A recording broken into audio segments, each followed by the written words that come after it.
Guys, good morning, good afternoon, and good evening everywhere. Yes, look. It's raining and I have my suitcase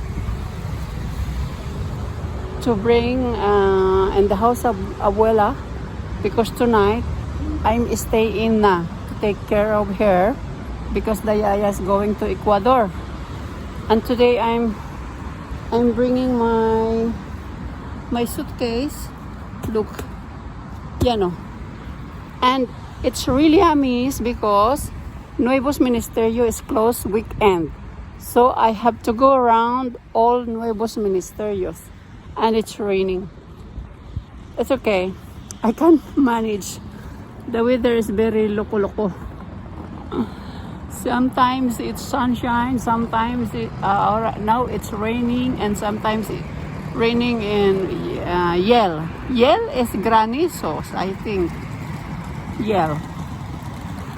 Okay, I can't video walking around Nuevos Ministerios.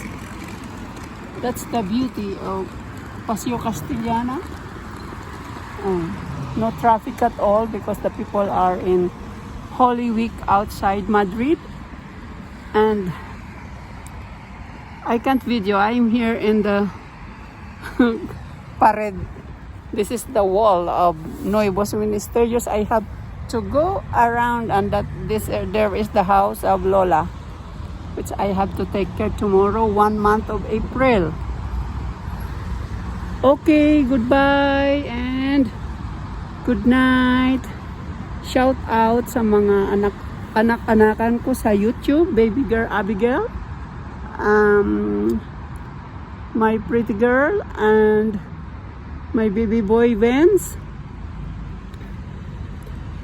at saka sa mga hermanos ko and madrileños team.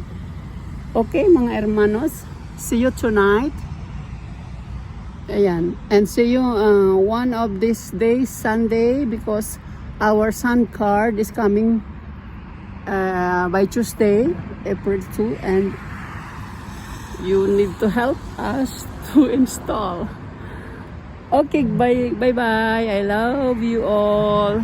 All my fans, shout out. Can read. I miss you. Soon I'll be really wants to meet you. Now that you have a big house, I will go with in diet. Okay? God bless us all.